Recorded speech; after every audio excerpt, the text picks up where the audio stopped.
Hi guys, how are you? I hope you're doing well. I'm well myself. My name is Wanyiha Jean Dutz, for those who don't know me, and I'm glad yet again to have this meeting with you in this week. And I have a word, and every time that I have a word, I get excited because I take it for granted that I will have something to say each Wednesday. And when that happens, I'm so thankful, yeah.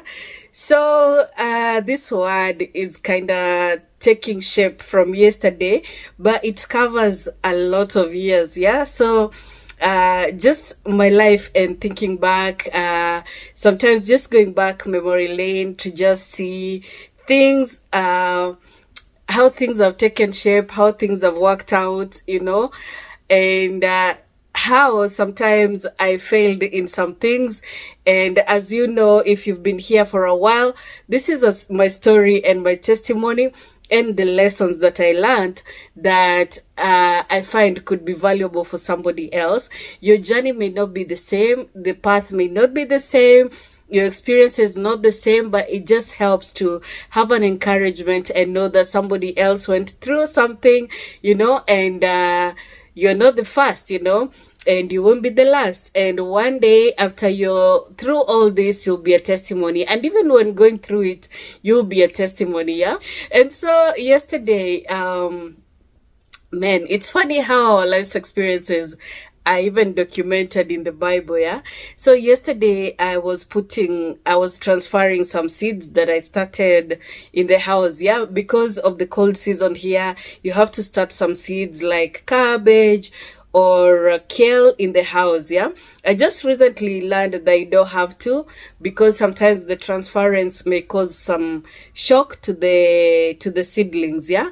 But just in case that doesn't happen, or just to be on the safe side, I wanted to start the seeds.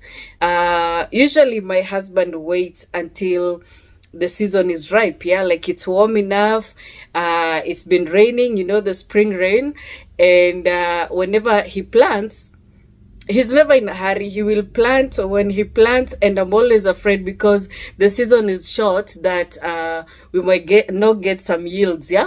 Like last year, we didn't get, we planted a lot of cabbage and we didn't get any yield. In fact, the ones we got were very tiny. And we couldn't identify the problem with that, yeah? Although we let the kids do some planting with some friends of theirs, and they planted too close, yeah? So it's a thing of learning and all that, yeah?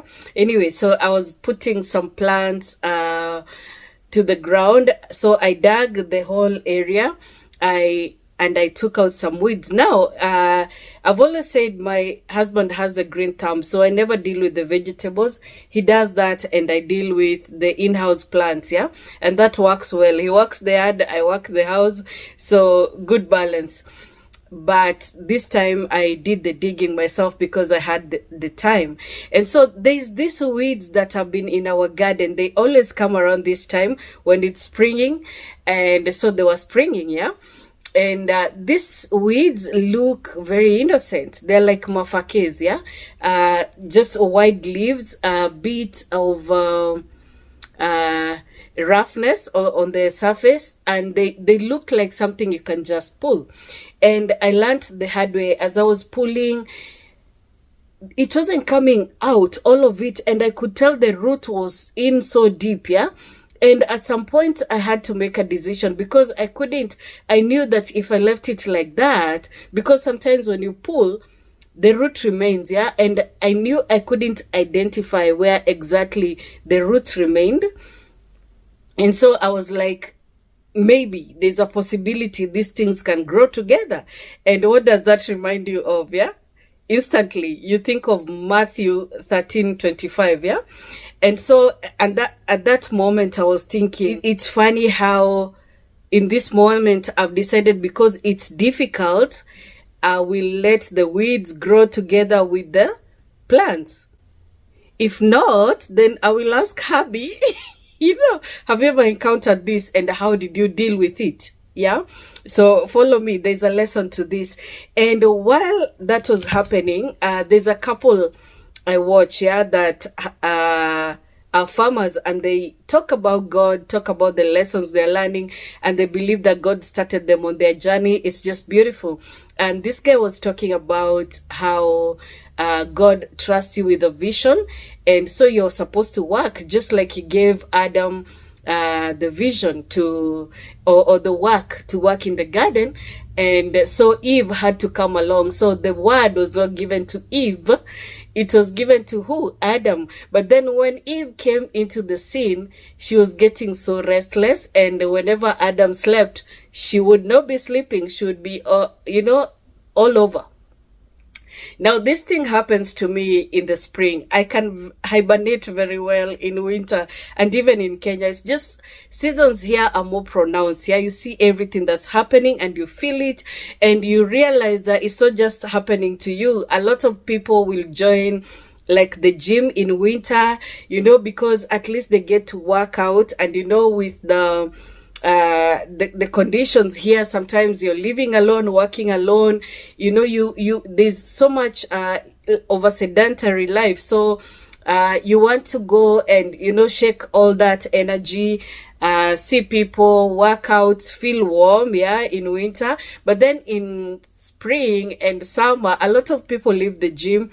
Some even cancel, and they're like, I don't even know why I started this. I didn't have to. I can run outside, only for the next season to come, and you're like, God, how could I leave? Now I'll have to pay membership, So lots of people go through that, and we forget the lessons that we learn in each season, and we forget how we felt at certain times of our lives, Now, think about when something happens to you and you feel like really God kept the promise that he promised us, And sometimes you're praying for something so much, but when it happens and, there's that high and all these plans and all these imaginations you had of the things you would do, but then the season is there, The season is there, and sometimes, one thing this guy was saying, this farmer guy, is that the opportunity will always come. And I've found that to be true. The opportunity will always come.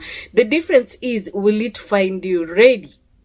You understand? So whatever God has put in you, whatever it is that you're desiring, whatever it is you're going for, it will come.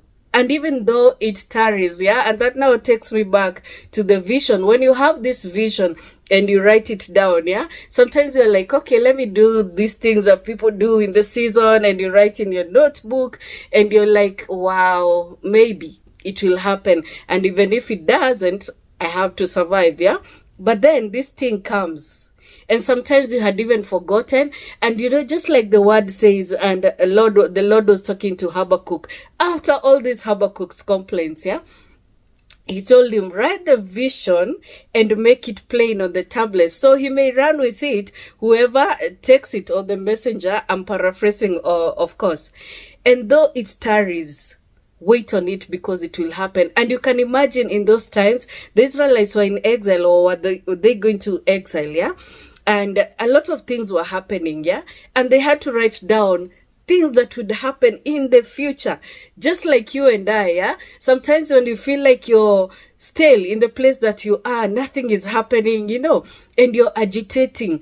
Sometimes we, like, as a coping mechanism, you're encouraged to just write, just study the patterns and everything, so it can come to mind what is happening, and you just know that something is happening even when it doesn't seem like it is, And sometimes even the worldly people know that better, even though we have all these scriptures and it is all documented, And so I was thinking, in many times, just like the case of Adam and Eve, Abraham and Sarah, it is so funny that the man had the vision. The man was given the vision by God, And while he took in the vision, he knew what God said, and he had the faith that God would do what he said he would do, And so they have that covenant, they have that friendship, they have that agreement because it happened to him.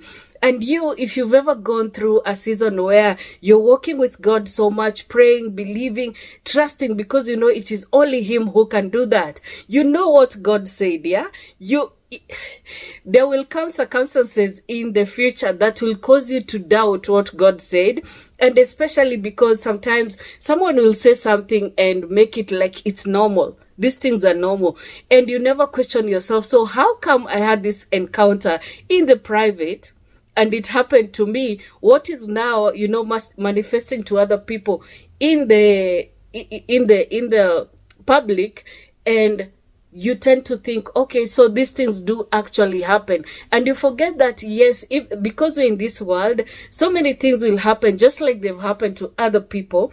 But at the level where you were then, you didn't know those things, yeah? It took God, it took that fellowship with him for him to reveal all these things that you find so amazing. And sometimes we shared with people and they were like, sometimes you're too much, yeah? Just like Joseph did with his brothers, yeah? But this is what I want to say, yeah? So sometimes the vision, and especially for married people, and I found this to be so interesting. I was just laughing about it. Your husband is given the vision, yeah? But you're the one that runs with it, yeah? So you're agitating. You're like, oh, God, when will this happen? And I remember feeling like that when we were waiting for my husband's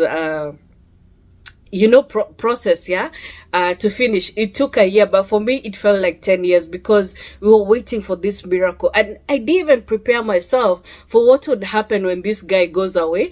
I was there making agreements, agreeing that, yes, you should go alone. We should not jeopardize this, and I will be strong. I'll be here with the kids, everything. But then when the going gets rough or tough, you're the one who is crying because you do not know the in-between. You never prepared yourself for it. And that's why the vision gets so tough, yeah? So you've heard about the vision that God gave your man or whoever it is you're operating with, because I came to also know through my journey that when I was leaving, I actually gave my mom a vision. I talked to her about the vision, and even later I was to tell her some words that were not usual for me, yeah? So I told her, I gave her some instructions, yeah? And it's very easy when we are living our day-to-day lives to just, forget how passionately you felt about the vision at the time, yeah? And so it takes me to this thing, yeah? Think about when Abraham was promised a child, yeah? And so Sarah is waiting, yeah? Despite that, she was old, yeah? Her bones were old. She's waiting, fantasizing, perhaps getting ready in some ways. And then years come, years go. I don't see Sarah when Abraham is having these visions, yeah? When he made the sacrifices, God asked him to cut the animals in, a certain way, so he's having this fellowship with God. Sarah is not there, but of course he communicates with Sarah. This is how I'm feeling. This is how it is to be, yeah? So that one time, and the way men talk, sometimes I feel like they don't talk with conviction enough, but we hear that because deep calls into deep. And when you hear, you're running so fast with that vision, but you do not have the instructions, yeah? So when these things are not happening, and women, we like things to happen, yeah? We're very passionate about this thing that is happening in our lives. And sometimes when you look around, it feels like this thing is happening for other people, yeah? And we forget, yeah? Just like it's happening for us, God is also doing miracles for other people, And sometimes we wonder, we want to make things happen, and we think, did God really say that? You remember Eve wondering, did God really say we shouldn't eat from this tree? Can we customize this, promise, this instruction? Can we change things the way they are? And you're thinking, this was Eden. They had everything they wanted, yeah? But she was getting so restless, yeah? I'll tell you why. When you read from Matthew 13, and let's read from 25. If you have your Bible, jump there. And some people know this by heart, yeah? So, parable of the wheat and weeds. Here's another story Jesus told. The kingdom of heaven is like a farmer who planted good seed in his field. But that night, as the workers slept, his enemy came and planted weeds among the wheat and then slipped away. When the crop began to grow and produce grain, the weeds also grew. The farmer's workers went to him and said, "Sir, the field where you planted that good seed is full of weeds. Where did they come from?" And he says, "An enemy has done this." The farmer exclaimed, "Should we pull out the seeds?" They asked. "No," he replied. "You'll uproot the wheat if you do. Let both grow together until the harvest. Then I will tell the harvesters to sort out the weeds, tie them into bundles, and burn them, and to put the wheat in the barn." And to use my example again, because this channel is all about the lessons I've learned again, yeah? So I remember in 2013, yeah, a lot was about to go down, yeah? And I didn't know. So much had gone down, so much drama. And I had learned now to just see some things that God was doing and teaching me through. And just, I was beginning to see that God is on my side. Yeah. And I remember 2013, it is as if I had gotten used to this idea of long distance relationship. Yeah, I was learning some things, and I saw myself growing. I saw the places that God had taken us from and where we were standing, because I remember the first day that we entered that house, I heard his voice saying clearly to me that I will be with you, right? So in that place, I felt securely planted, but I didn't know that I was about to be shaken up in so many ways, so much so that I felt at some point, because I was challenged in so many ways, I felt that maybe I had imagined that voice, yeah? And I even started making some attempts to move out of that place, because I was like, okay, I don't have to be here, nothing is happening. I'm very frustrated in so many ways, and that was like kind of the first year that you are living there. But anyway, at this point, not that point that I got frustrated, at this point where drama was about to happen, yeah, pepper and fire, lots of pain and pleasure and changes and growth and mistakes and a lot of confusion, yeah, and realizing what my part in the vision was. So it was good that I was afflicted. So in 2013, I remember being on my living room thinking, I'm okay now, I'm okay. I've gotten used to this. If it happens this way, okay. If it doesn't happen, okay. So I'm loving my life in Kenya. Had come from too far, very, very far.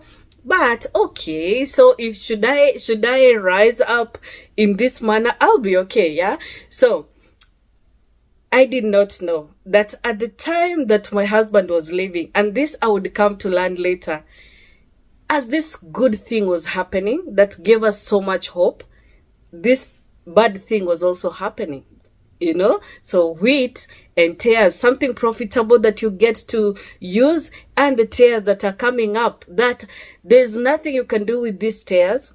They might even choke the plant, but at the end of it, they'll just be uprooted and burned, but because the wheat is quite delicate and the enemy, has planted these tares just next to the wheat, what happens? They have to grow together. Oh my God, my son is messaging me to pick him. I don't know if the brother will. Let me wait and see if he'll text the brother. So guys, yeah, at this point, I remember it being one of the biggest turns in my life, yeah, and a lot was going to happen from this point. That was just the beginning, and it felt good. It felt like I had gotten used to that, yeah. And I felt like when the drama started happening, when things started going crazy, and remember I had gotten from more craziness, yeah, but I had been built to be strong.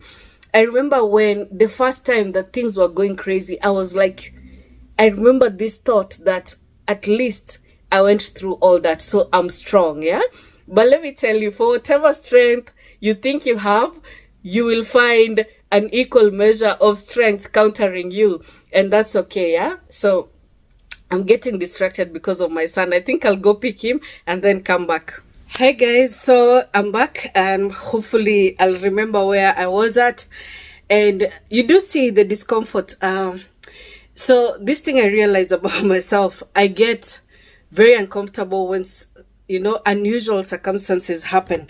So Michael is home. He could easily pick his bro, but it's just that when something pops up, I'm very easy to respond, yeah? And so that is something I've had to check myself. So it's still in line with the lesson. Okay. So as you're waiting, yeah, as the vision runner, yeah, as you're waiting for something that God spoke to your person about, yeah, how do you know when a stimuli is not from God? Yeah, because I'm not saying my son is not from God, because you see the tares grow with the wheat. Yeah, and so these workers came to the master. What should we do? Should we pluck out this tears, and him understanding the nature of the tears, he knew there's no way they can be plucked out safely so that the wheat grows on its own. Yeah, so he just said, let these two grow together, and then at the time of harvest, this will be burnt in the fire and this will be sent to the storehouses. Do you understand? So at the time that something is coming through for you, something is also starting that is not right. Yeah, will bring confusion, that will bring delay, right? Or even if it doesn't bring the delay, it is a lie. It is the devil lying. Yeah, until you come to this truth, yeah, that this is the problem.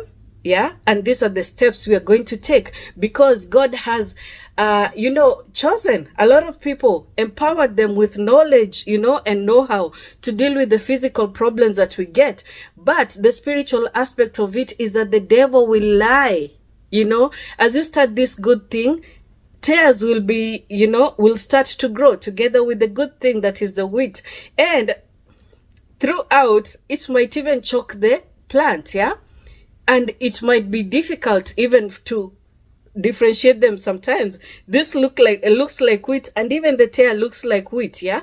And you cannot separate it until the fruit comes through. You understand? And that is why sometimes you take so long in a thing. You're going through a thing for so long and you're thinking, God has surely forgotten me. But through all this, God is teaching you, yeah? Teaching you, helping you learn, helping you even to discover things about yourself, about your family, And that is why he says, call unto me, and I will show you great and mighty things that you do not know. And once you know these things, it becomes easier from there, yeah? Through knowledge shall the just be able to escape, yeah? And you see a pattern like with Adam and Eve, yeah? All this time, the guy has a vision. He tells it to the woman, so we are supposed to do this and this. And then the woman is like, how about this? This fruit looks like this fruit, but yes, we are forbidden to eat from that fruit. Yeah. And then in comes the snake, according to the story, and convinces the woman that, this will help you do this. Just like with Sarah, she looks at the maid and considers that a child from this maid will be my child as well, because she is my maid. And out of there comes so much pain, to a point where she forgets that this could have been my child, the only child that I could have, the only child who could have been an heir in this family.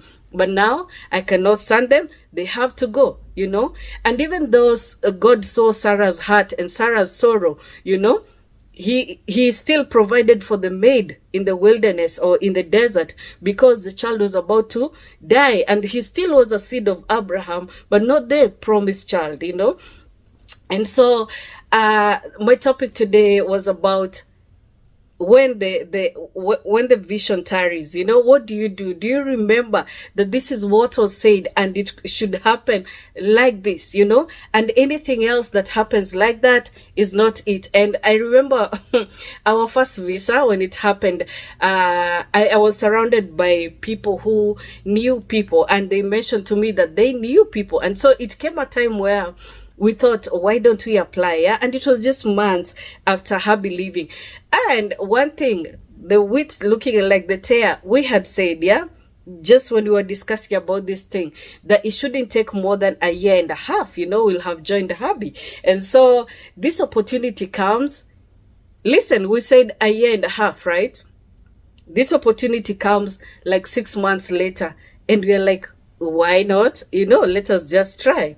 And when that did not come through, it was painful, yeah. But that is also the point where we got our passports. And I always say it is God, because that is the day we went to, you know, Nyayo House to take our passports, and they were no longer issuing the 32-page passports. They were giving the 10 years. And let me tell you, we stayed in Kenya. We failed to get 2 other visas, so much so that by the time we were getting our visas, we only had two years, you know, on the passport, yeah. And it is so funny that at the time we needed to renew our passports, all embassies were closed, you know. And then one time I pop into the internet, or rather into Facebook, and I see a group that I was in. A group I only got in because we had visited the US from Canada, yeah. And I was, you know, I helped, a friend of mine helped me join that group. And that is the day I come into the group and I see, you know, Washington is open for this, yeah. And so we had to just up and start following the process, you know, and we went in. But I'm saying all this to say, God is very intentional, and his timing is just right. Sometimes we don't feel it, and sometimes we look at things like, some things will come looking like what you thought would happen, you know, counterfeits, yeah. And if you're not grounded, and if you do not feel it, like when I was telling you about the birthing process, yeah, and the way I told this lady, if you're in so much pain, why don't you push? Because for me, pain equals bearing, or the pressure equals bearing this thing, you know. But it is not time until the set time that God wants it to happen, because God is very intentional. But all these things that you go through, they help you gain more experience. They help you gain knowledge and wisdom, yeah, such that there'll be things that you go through, and sometimes you'll be keeping quiet because you know that this person has to go through, and you can't just give them an easy ride because they will not learn, yeah. And I know when people are very frustrated, sometimes they look around and think, this person is at a position where they could help me. Isn't that the African story, yeah? Us always visiting these taller people, yeah, and expecting that they will help, yeah. And sometimes just approaching people for something that we need, yeah, forcing them to be our destiny helpers. It is the African Christian prayer that God, send me a destiny helper, send me a destiny helper. And maybe God already did that, yeah. For those who are married, you can relate to when, especially for women, yeah, your husband will say something and then you don't see him working on it. And you're like, let me do it, you know, and not realizing that sometimes the process you have to go through, like there's no way that thing will come to fruition unless you go through the process, because God knows what he's teaching you, yeah. And that is why I think it is in Psalms 112 or 12, it says, teach us to number the days of our lives so we may gain wisdom, you know. Because sometimes you don't even know where you are. Yeah, you're just feeling pressure, you know. Sometimes the pressure comes out of seeing what is happening to other people. And you forget that those people are not me. We are not related either by blood, you know, or by marriage or whatever. We don't have the same destiny, you know. So perhaps we are side by side. We are all doing this race, yeah. But because they've gotten there faster, you're thinking mine will never happen, or let us make it happen this way, or let us leave our path and join their path, you know. It is a mistake, and it is a common mistake that we do. You shouldn't feel ashamed if you do it. I have done it so many times. Guys, I have the t-shirt for making this kind of mistakes, yeah? Jumping in when I'm not supposed to jump, pushing when I'm not supposed to push, and facing the consequences after. And the only reason why I would share these things is because it happened to me, you know, and perhaps you will be able to relate and just know that, yes, I desire this thing so much, but it's not going to happen today, you know. But God is faithful to make it happen, because it is the desire of my heart, and he put the desires there. As he says, shall I bring to the moment of birth and not, you know, cause the baby to come through, yeah? And as I'm talking about this, I'm thinking about how much these tears that grow with the good thing cause anxiety. At the time where the devil knows that you're about to bear something, he causes you so much anxiety, yeah? Because yes, the devil doesn't know the end, and he doesn't know what God has in store for you, yeah? But he can tell that this journey was started. I remember one time I was very anxious, and I told God to just speak to me. And sometimes we lose our lives, or we perish because we do not have the knowledge, you know? And it took God taking me to Isaiah 41:10, and showing me not to fear, you know? And when you read it, what I was going through, because I did not know what was the hidden things, yeah? The hidden things would cause God to bring this scripture to my knowledge. You understand? And so when you seek God, he comes through. He doesn't just give you the thing, you know? He takes you through the process. He shows you great things that you do not know, you know? And you will never have known had you not gone through that process, yeah? And in the end, just like David, I always say, and I know you're finishing with me, it was good that I was afflicted, so I may learn your decrees. So I do hope that you feel the message today. It is about when the vision tarries, and the fact that these tares will grow with this weed, and sometimes the counterfeits will look like the truth, yeah? Will look like the thing that you're waiting for. I remember hearing a story where a lady prayed that when she steps out, the guy that she sees, yeah, wearing a red shirt will be the husband, yeah? And she steps out and she sees this guy wearing the red shirt. You understand? And she didn't care to ask God, is this it, or is this him? And I know it's you would wonder, why do I need to ask when it seems like the truth? Yeah, this is it. From my knowledge, from my very wise eyes, yeah, I can see that this is it. But all this is coming from your anxiety. It is coming from your fear. And yet fear is not a spirit from God, because he has not given us a spirit of fear, but a spirit of love, power, and a sound mind. What does that mean? You know, when you have a sound mind, you will think twice.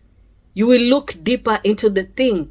You will test every spirit to know where the spirit is coming from. It will not be just about the vibes. It will not be just about the thing that you declared, because you don't know when you were declaring what position your heart was in, you know. And that is why James talks to us about calling for wisdom, because the Father, when you ask for wisdom, he will give it to you freely, you know. And sometimes we don't get the wisdom because we are asking just for our own good, you know. So many times we are asking for something just for our own good, and not to accomplish the mission that God started in you. You understand?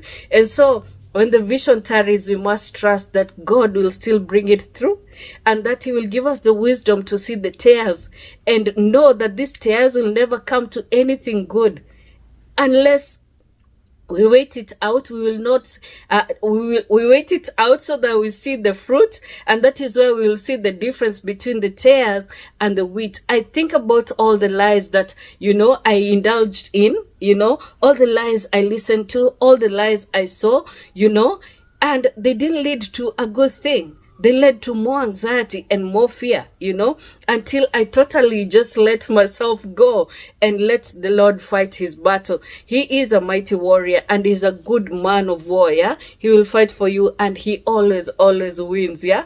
So I leave you with that word, and just know that God is with you like a mighty warrior. He will not leave you nor forsake you, yeah? And our fight is not carnal. Our fight is not, with flesh and blood. It is spiritual. And that is how you come into agreement with God, yeah? He will do the fighting and you have to agree on your knees and seek him until he is found, yeah? So let me leave you with that. This is a long video, but I hope it's helpful to you. Here is Samuel. I'll see you on the next one. Bye-bye. Lord bless you and keep you. Make his face shine upon you and be gracious to you. Lord,